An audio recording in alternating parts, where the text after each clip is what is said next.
on how much this summer helped in terms of being ready when his number's called.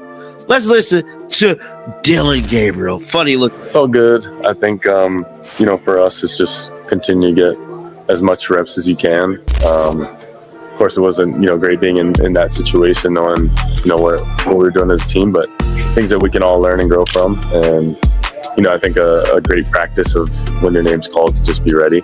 But just proud of guys continue to respond. And don't skip a single second of this video. And if this story touches your heart, give it a like, subscribe to the channel, and let us know in the comments where are you watching from. Let's begin. You know what hit me first when I heard Dillon Gabriel's comments? It wasn't just the word, it was the timing. Fresh off a trade, fresh into a brand new system. The guy hasn't even unpacked his bags and he's already talking about Shedeur Sanders. That's rare. That's bold, and that tells you this isn't just another quarterback answering questions at a podium. This is a ripple effect. A shot fired in a quarterback room that's already carrying way more tension than anybody wants to admit. Think about this. Most quarterbacks, when they're traded, keep their mouths shut. They play it safe. It's the same old script every time. I'm just here to learn the system. I'm grateful for the opportunity. I respect everybody in this locker room. That's it. Nothing controversial. Nothing that makes headlines. But Gabriel didn't do that. He went straight into talking about Shedeur, a guy who's already living under the heaviest microscope in football. And he framed it around reps, around readiness, around who gets their shot when the lights are on. That wasn't accidental. That was a line in the sand. And the reaction, immediate. Fans blew it up on Twitter, Instagram, TikTok. You had Gabriel supporters saying finally a guy who understands what it means to be ready. And you had Shedeur's army firing back, hold on. You're only getting those reps because of favoritism, because of the politics of the depth chart. Don't act like you earned more than him. That's the divide right there. One QB is getting first team, looks like he was drafted top 10, while the other, who was projected top 10, is stuck watching from the sideline. That's what makes Gabriel's words sting. Because it wasn't just about being prepared. It was about how opportunity is handed out. And in the NFL, opportunity is everything. Careers rise or die based not on talent alone, but on who gets the reps, who the coaches trust, who the organization is invested in financially. Dillon Gabriel got traded in, and suddenly he's the shiny new toy the coaches want to unwrap. Meanwhile, Shedeur, the son of Dion, the lightning rod, the fifth rounder who should have been a first, is forced to prove himself with scraps. That dynamic cuts deep, not just for fans of Shedeur, but for anyone who's ever watched a player get buried by the politics of the game. And that's why this moment matters. It's not just Gabriel talking about Sanders. It's what those words represent. They reveal a system where one player is groomed for success while another is set up to fight uphill every single day. And fans see it. Players see it. The media, they're circling like sharks. Because this isn't just about being ready. It's about who the league wants to be ready, who the league is willing to invest in. And right now, all the signs point to Dillon Gabriel getting that cushion, that breathing room, while Shedeur's rope is cut shorter by the second. That's the shockwave of Gabriel's statement. It peeled back the curtain on something the NFL never wants to admit. That talent isn't always enough. That sometimes who you are, where you're drafted, and who stands behind you matters more than what you do on the field. And that's why this isn't just another post-practice soundbite. This is a quarterback battle loaded with politics, pride, and power. Because if Dillon Gabriel stumbles, nobody remembers this. But if Shedeur keeps getting sidelined, keeps being overlooked, then Gabriel's words become the spark that fans point back to. The moment where the narrative shifted, the moment where the battle stopped being about football alone, and started being about something bigger. And trust me, this is only the beginning. Here's the thing about Shedeur Sanders. He didn't just sign a rookie contract. He signed a revolution. While other rookies were shaking hands, smiling for photos, and quietly signing on the dotted line, Shedeur walked into that room and flipped the script on the entire NFL. And the league has been scrambling ever since. We're talking about the prime equity clause, a term most fans had never even heard before. And now it's the three words that keep NFL owners up at night. This wasn't some standard 4-year rookie deal, where you take your guaranteed money and wait for that second contract to prove your worth. No, Shedeur made himself a business partner. He carved out a percentage of every jersey sold, every sponsorship tied to his name, every single stream of content that carries his brand. That's unheard of. And it's why he's already out-earning guys drafted way higher than him. Just think about the contract. Caleb Williams, the #1 overall pick, walked away with a $39.4 million rookie deal. Big money, sure. But Shedeur, a 5th rounder, 144th overall, with a base contract worth less than $5 million. And yet in a matter of months, His jersey sales exploded past 20. That translated into over $114 million in commission straight to Shedeur's pocket. Let that sink in. A rookie who supposedly slid in the draft just cashed out more than his entire 4-year contract in less than 1 season. And it wasn't even because of his on-field stat. It was because of the business chess move he pulled off before he ever threw a pass in the league. This isn't just about money. It's about leverage. Shedeur basically told the NFL, "You don't own me. You don't own my brand. I own me." And that's the part they hate. Because for decades the league has been built on control. They control the contracts. They control the media access. They control the sponsorship deals. But Shedeur cracked the code. He found a way to monetize himself outside of the league's grasp and still let the team benefit from it. It's genius. And here's the kicker. He's doing this as a 5th-round pick.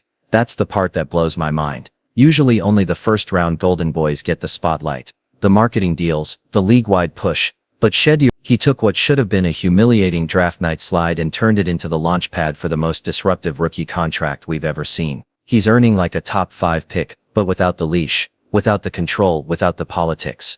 You can call it arrogant. You can call it swagger. I call it freedom. Because Shedeur just showed every future draft pick that you don't have to accept the old rules. You can bet on yourself, you can structure your deal your way, and you can win even when the league tries to make you lose.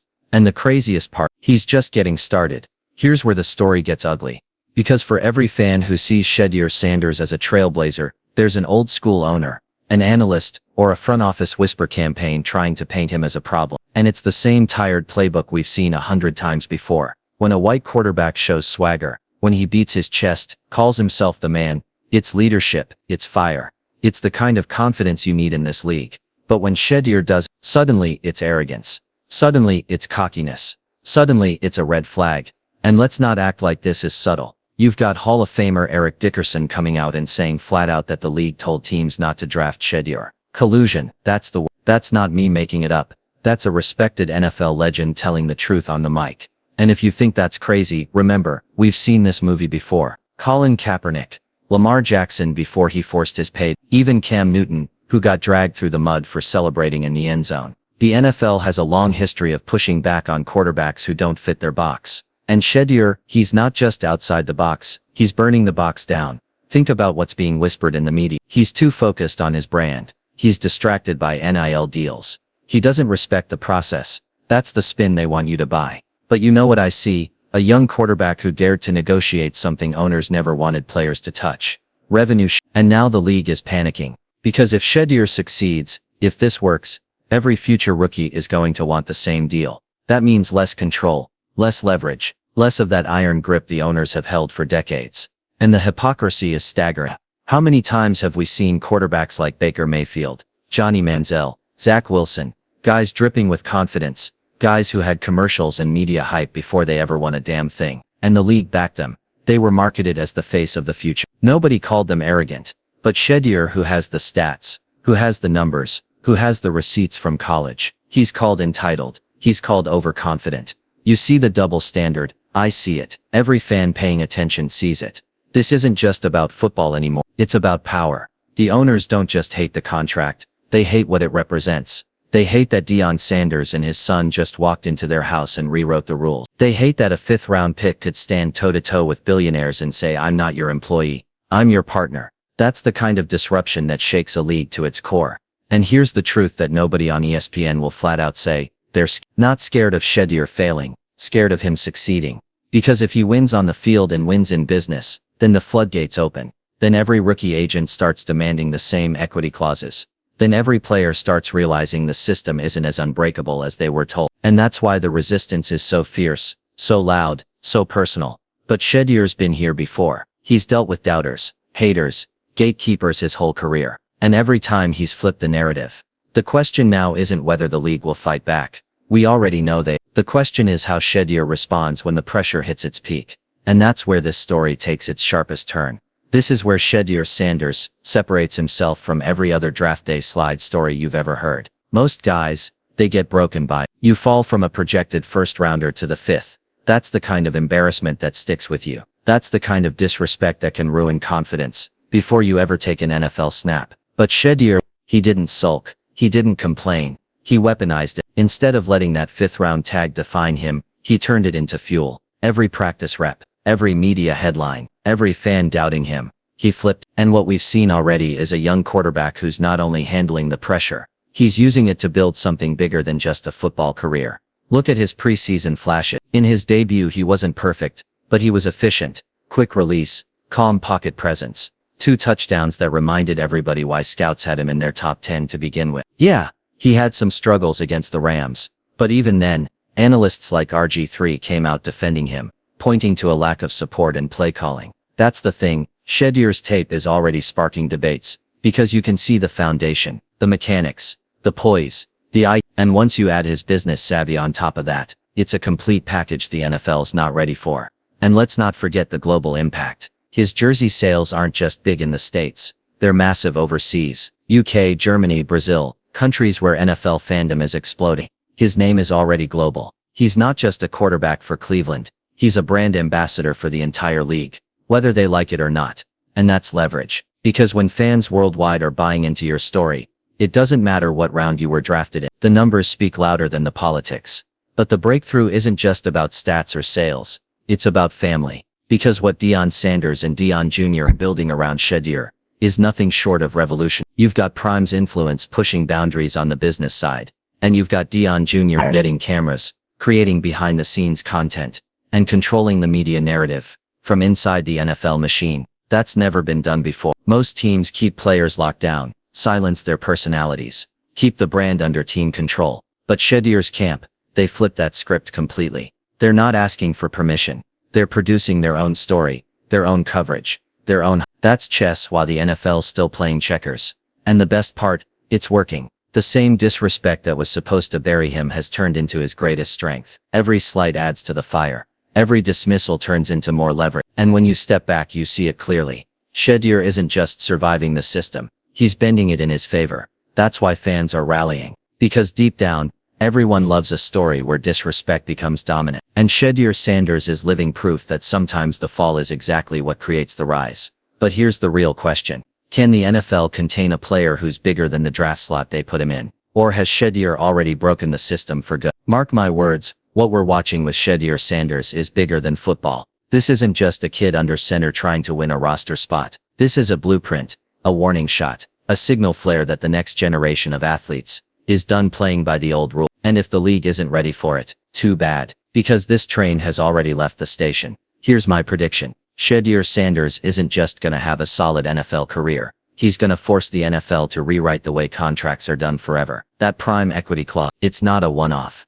It's a domino. Agents are studying it right now. Young players, especially quarterbacks, are gonna look at Shedeur's deal and say, wait, why can't I have that too? And once it spreads, the owners lose control. The CBA negotiations in 2026, they're gonna be a war zone, because now it's not just about guaranteed money or rookie deals. It's about equity, branding, media rights, things owners have hoarded for decades. And Shedeur just cracked the vault. And it won't stop with football. The NBA is watching this. College athletes in the NCAA are watching this. Even baseball and soccer, where revenue sharing and brand control are already massive, are gonna take notes. Because for the first time, a rookie in the NFL said, "You're not just drafting my body, you're partnering with my brand." That's seismic. That's game-changing. And every young athlete out there, from high school to college, now knows it's possible. Think about how far this could go. If Shedeur succeeds, if he wins on the field and keeps winning off of it, we could be looking at the birth of an entirely new era of athlete empowerment. No longer just employees,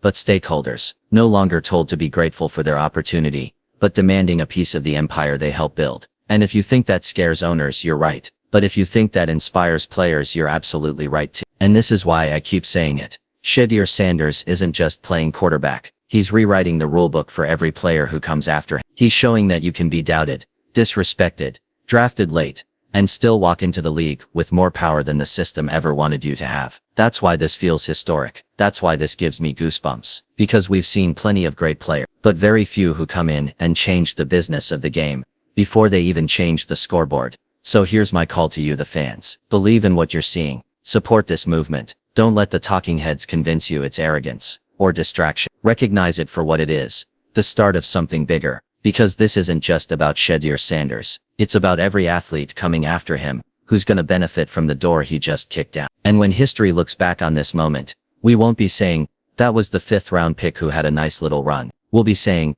that was the rookie who redefined the power balance of professional sports. And trust me, he's just getting started.